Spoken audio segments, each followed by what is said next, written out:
Hello everyone, Pally here. Welcome back to Heroes of the Storm. There was a big patch earlier in the week and Arthas Minithil has been fully reworked. So you know what that means. We need to revisit him for the deep dive, and we are starting that here today. Our focus for today's video is going to be Frostmourne Hungers, Arthas' trait. You can auto-attack an enemy and then immediately hit your trait to auto-attack them again to double dip for some quick burst. But with his new talents, you can actually become quite tanky with this setup and hit as hard as a butcher with not too long of a cooldown. The fact that you can continue to scale your character throughout the course of the game just by going up to enemies, last hitting minions, or slapping heroes with Frostmourne Hungers is really cool. I enjoyed the scaling of this build quite a lot, and I hope you guys enjoy today's game. If you do, hit that like button for us, and we'll be back with more Arthas Minithil very soon. Oh, I don't mention it at the end of the video. Make sure if you like this style of content, check out the deep dive playlist in the video description below. All right, ladies and gentlemen, welcome to Tomb of the Spider Queen. This is not my first game on Arthas. I did one more, but this is our first attempt at recording with the new Arthas Minithil in the game. I'm thinking I want to go Borean Winds at level 1. I do think there is a lot of value in Rhyme in this particular game too, but I feel like I want that extra movement speed. You know what? Maybe I don't. Let's take Rhyme. If I get stunned by Uther or by the enemy Arthas, we're going to heal a little bit. It'll actually help our sustain a little bit. I was getting CC to Oblivion in back last match. So hopefully we have a little bit of a workaround for that. Enemy Arthas has moved towards us. He is stunned by the friendly Taronda Whisper Wendaroo. Oh my god, he got body blocked by the siege tank. That's hilarious. Somehow they moved right by us without a care in the world, and now they're going for our back line. Uther has lost his light and fallen to the wayside. We're going to root the enemy Arthas just before he makes a grand getaway. Right next to the enemy team Sergeant Hammer. Unfortunately, that grand getaway is still happening. I used all of my mana channeling our E ability there. And now it's time that I go start to stack my quest. I am going to have a big focus on Frostmourne Hungers in this particular match. Just in case you didn't know, Frostmourne Hungers does reset your auto attack swing. So if you're just going in with regular autos like this, was that a spin? It's kind of hard to tell sometimes. So we can either last hit minions with that, or we can last hit enemy heroes. Oh god. Okay, move it out. All right, yeah, just walk it out. We're fine. That's kind of ridiculous, actually. Holy crap. We have hit either last hit or hit four things. So we have 4 extra damage added on to our Frostmourne Hungers right now. Every time we use this, we do get mana back as well. So it's a way of sustaining our E ability as well if we continue to weave that in. So number 1 priority for me, kill stuff with my trait. That's it. Or hit enemies with my trait. Basically, every 5 seconds, or excuse me, every 12 seconds, I need to be going in and doing that in some capacity. I don't care if this is a clone. I was going to hit him with my trait. And we will try to just build up, hopefully, some big damage by the end of this match. The enemy team is Uther trying to move out of the bottom area. Sergeant Hammer once again slowing him down on his way out. I think I was hitting the real Samuro and then was stopped a moment after the swap. We got a pretty good body block on Uther, and our E ability is slowing down the Hammer a massive amount. I'm on enemy Arthas, rooted and hit with the Death Coil as well.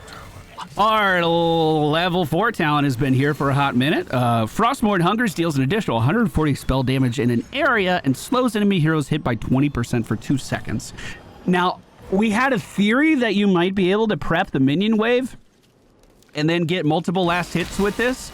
If anyone's had some success with that, I would love to hear from you, but I have not been able to make it work. So basically, it's just a nice little AoE around what we're doing. I don't mind it one bit. As Uther moves up, we get a little bit of a regen globe from our level 1 talent. That block is protecting us from the Sergeant Hammer damage. I just saw the slug. I want to go in on the slug.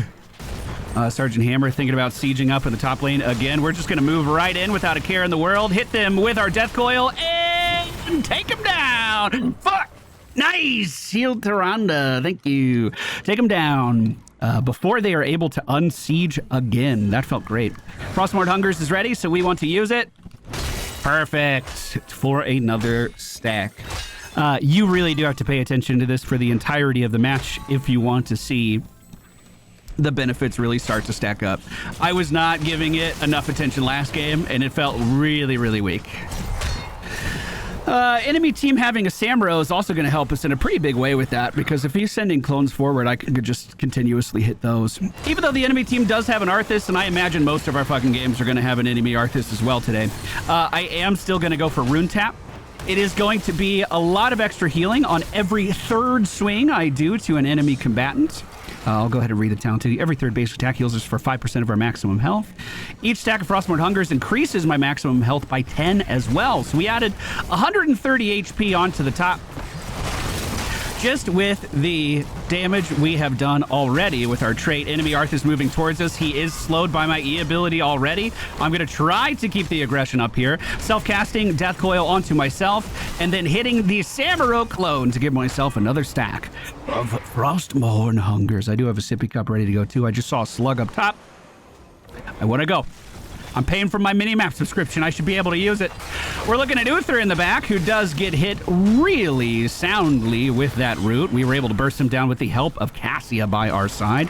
Arthas is going to be able to walk away from me because of the knockback from Sergeant Hammer. And then we use our trait to get another stack on the minion wave, bringing us up to 17 this game. I'm going to try to turn in really fast. Sergeant Hammer underneath us is Siege. Probably won't be moving forward too much if I had to guess. Trait is ready. Hit something with it. Perfect. On a small map like this with big rotations too, I feel like it's going to be much easier to get these stacks. Slug is bottom now. Hello, make a clone. Yeah, I thought I hit the wall. All right, good. All right, good. That's clearly not the real Samuro. We're going to root both of these guys in place here. Death Coil onto the enemy Samuro. If I can get back in range, I'll try to, but I think he just swapped out behind me. Not before. I got another stack of Frostmourne Hungers. If you want to go in on that, I am ready. He is rooted in place. Our Death Coil hits soundly, and the burning breath of Chen was enough to take down the enemy team's Uther. Sergeant Hammer sieged up in the middle of the map. We're going to grab Army of the Dead. This has been a... Oh, shit. Oh, shit. Oh, God. Army of the Dead has been adjusted. It's on a charge system now. You get more charges, I think, by being around minions that die. Yes. Thank you. So when I use it, it is going to use all of the charges, and we can sacrifice the army just like before. So let me go ahead and hit this button, self-cast our Death and Decay, and start to sacrifice some of our little dudes just to make sure I'm getting sustain here. It is a lot of sustain. Now, if you don't use up your ghouls and they go out there and they're hitting stuff, that's more damage. What's different about this now is, look, I already have another ghoul ready to go, but that only consumed one charge, so we only got one ghoul. This ability used to work off just literally, it was a cooldown. You summoned your full army every time, and then you could sacrifice one ghoul at a time from the army. So in order to stack this up quickly, we need to be around minions that are dying, or those stacks will come back over time. 13 seconds or 18 seconds. We are pushing with the first objective of the video game. This would be an excellent map for Syndragosa, just in case you were curious. If we could make this push... Hey, look, it's a Syndragosa! If we could make this push even stronger, that is only more valuable. We're going to stand out the enemy team's Arthas here, summon in a couple ghouls for me, self-cast Death and Decay while they are summoning, and then I'm just going to swap over to sustaining myself by sacrificing ghouls. We are going to root the enemy team's Arthas, self-cast Death and Decay on myself again, summon in another ghoul for its sweet, sweet healing, and then dodge the inevitable root that's coming my way, surely. Oh, unfortunately, we did. I may have been able to self-heal one more time. The slowing potential of Frozen Tempest when you feel it used against you really does. It's such a profound disruption. If Arthas can get himself next to you, he can basically stay next to you for the end of time. It is really, really hard to move away from. There's also E-builds that make it even more difficult. We could have gotten one talent here that gives us even more movement speed, but Frozen Tempest has talents all over the place now that just make it an absolute monster. I can't wait to show off that build later in the week. Sergeant Hammer sieged up in middle again. I need a sack. We're losing a little bit of momentum on this. I got it. Can we turn in again? No, we cannot, but the enemy team can, so we need to make sure they aren't doing it. Sergeant Hammer still in middle lane. Big rotation in from the enemy here. Nice knockback. Oh, just missed. Let's see if I can just keep up with him with Death and Decays. Probably not. He could also swap to another of his clones there if he really wanted to. He could juke me around all day if he really wanted to. Don't get too close though, bud. I don't think you got that much shield. Oh, you did. Okay. That is a copy hammer, so it's going to do even more damage than the real one. I don't want to be involved in that. Tried to root Uther there, but fell a little short. Tyrande does not miss, however, with that stun. Arcasia walks in deep, but gets pushed back out to safety. I need another stack. Oh, it was already charged. Disgusting. Oh, I didn't know that. It does seem like there's a bit of a damage window, though. I think I got a stack there. I think I did. Samro's shown up again. We're going to turn our E on. Hit whatever we can. Root off of the Castia. He swapped to top. But he's still in my slow range. Beautiful. Beautiful, beautiful, beautiful. I do have the full army of the dead again, so maybe we want to use it. We could siege something with it, theoretically. I'm going to conserve a little bit of mana here.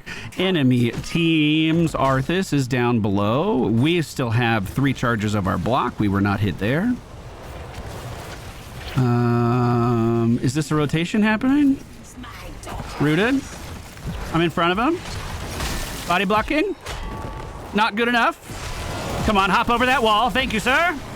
The army is coming out. Actually, it was interrupted. The cleanse from Uther, not good enough to get Arthas away from us. We're pushing him into the corner, and Frostmourne will continue to hunger. Now we can move this aggression towards Uther because our ghouls are in tower range, absorbing those shots for us for at least a little bit longer. The spider has just appeared. That is real Samuro running it down on our Tyrande. He just swapped out to the top left position, if I read his movements correctly. We are going to turn off our E ability so we can generate a little bit of mana with Frostmourne hungers and hit that building. To sustain. Sergeant Hammer moved up to the top lane. We are rotating as a deadly pack towards the middle. Samuro does get a kill, and then does the double swap? No? I thought I saw his clone blink twice. At level 13, we're going to grab, level 16, we're going to grab Frostmourne Feeds. This significantly reduces the cooldown of Frostmourne Hungers. Now I can go out, slap some minions around, and get a lot more stacks a lot easier. We have added 320 bonus health onto our character with that life tap passive with Frostmourne Hungers. Root. Dodge his. Great, Gus. We're looking at Hammer. Frostmourne has hit. She can't go. Oh, Tyrande, dude.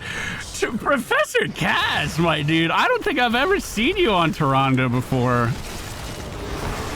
Nailing those stuns, my guy. Big root going out onto the enemy Arthas again. I, unfortunately, am slowed. Chen is making some big moves towards the opposition. Frostmourne Hungers hits cleanly on the Lightbringer. I don't know where Arthas went. He's mounted up. No, dude, no. Help me get this camp. Help me get this camp. Oh, I actually found out I'm extremely proficient at camps, especially if you just want to use your zombies on this. We kill it so fast. Probably the fastest tank clear other than a PvE Blaze that I can think of just off the top of my head. It's crazy how fast we can camp. And keep in mind, we can get these charges back really easy just by being near a minion wave that is dying. Frostmourne hungers that to get another stack. We're at 36 on our trait for this game. Enemy Samro's doing some clown work up top. I don't like that.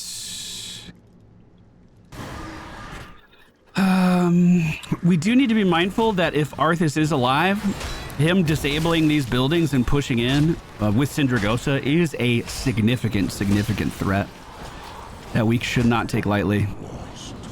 We're gonna see if I can AoE. Yeah, I think I'm only getting 1 stack from that. I may have only killed 1 guy too, though, to be fair. I didn't set that up super well. I auto-attacked early on accident. Arthas has returned. Real Samro has shown himself, and the clones are starting to emerge too. I'm going in for 1 hit. I'm going to start my army of the dead, and I'm looking at the real Arthas in the back. The root does land, but Uther gives him a massive hit to his armor to keep him alive. Clone of Samro in the back does give me some free charges. Chen is diving deep into enemy territory, but how long can he keep it up? We are just crushing the enemy opposition. The buildings have turned their attention to me, and we're going to back up. I could have gotten aggro off of me by using Army of the Dead. Sergeant Hammer's backing up. I don't have a ton of health, but I might be able to cut him off. Ooh, they moved quick. What the heck? They moved so fast. So that's the real one. Just look for the Abathur top hat. Your help is hurting you, my friend. With help like this, who needs enemies? Am I right? No mercenary camp for us to pick up. We do have enough to turn in, so let me get my 22 in the bucket. 41 stacks of Frostmourne hungers right now. We can get another stack here real easy. 432 damage on Frostmourne swings. That's a butcher swing every 6 seconds now. Dang, wait, someone's deep. We're stealing from the enemy. Don't body block them. There we go. At least we tried to steal. The enemy did manage to get that mercenary camp from right under our noses. I saw the damage coming out on Falstad, and I tried to root Uther, but I was a little slow. Cassia bringing the hammer into range, and we burst her down as fast as we can. Uther running to the back. Just out of range of my root, but look at that. He walked back in. I'm going to heal with Army. Quick swing. Another heal with Army. We can march it down 100%. Let me get rid of that mine for you. Sindragosa has rooted our back line. We're going to go ahead and grab double... I think it was double charges. Now that I'm looking at it, I don't think it is. Uther literally can't fucking do anything except Divine Shield to move away from me. And unfortunately... Oh, shit! Okay, I remember what this did now. It doubles our stacks that we have. So we are now at 996, which is almost an extra 1,000 health. Instantly double your stack of Frostmourne hungers, but no longer gain stacks from hitting heroes or minions. However, if we get hero takedowns, we get 2 stacks. You know what I just said about feeling like the butcher? Now we're hero hunting for all of our damage and health increases. I don't know if you would want to pick this up in every game, genuinely. I don't know. But I could definitely use it. The enemy team still isn't here. Let's get some ghouls out. We can AoE this down, no problem. Hopefully push in and sustain. Root onto hammer. Frostmourne is hungering. Death coils on target. E is reactivated. And unfortunately, hammer cannot play the video game. Frostmourne hungers for 575 damage. Takes down the enemy team's Arthas in the blink of an eye. Holy crap. That is good. Now, I imagine with all of these minions here, this is also going to mean very good things for our Army of the Dead generation. So I think I'm actually living my best life right here, and I don't want to leave. If we can manage it. Self-cast. Army is already back with 1 charge. We're walking in. Uther taken down. Did I get charges for that even though I was out of range? Someone check the VOD. I think we focus core. Let me get some more ghouls out. We'll focus core. Okay, so first impressions of auto attack Arthas are very high. Now, I will admit, I was an auto attack Arthas enjoyer before the patch as well. I wasn't doing anywhere near the damage that we were dishing out in this match. I was also... I do miss the double charges, but I feel like that burst damage would be absolutely nuts right now. So... Could you imagine Arthas walking up to you, slowing you so he can't get away from you, and then hitting you for fucking 1,500 damage? Absolutely not. Agreed. I'm gonna vote. I don't normally vote. I'm voting. Yes, give him a legendary. Give it to him. They deserve it. Counts moving forward in today's video. Rhyme. Just because of enemy team's composition, I also think the movement speed on your E ability makes a lot of sense here. Frost Strike into Rune Tap. Armory of the Dead. Biting Cold. Frostmourne feeds. And Death Pact to close out the game. Our damage was very high. Holy crap. So is Chin's. Oh my god. Boys, are we tanks or are we warriors? I do think there was room for another level 20 there that we could have taken. Path of Frost sounds disgusting, just in case you haven't seen it before. And reduce the Army of the Dead charge cooldown. Each charge consumes spawns additional ghouls. So if we have 6 charges of ghouls, we would have made 12, but we can only sacrifice half of them. That would be a huge damage increase for us. Something to think about as well. Thank you all so much for watching. Let me know what you think of the build down in the comments. Don't forget to hit that like button while you're down there. And we'll see you all again very soon.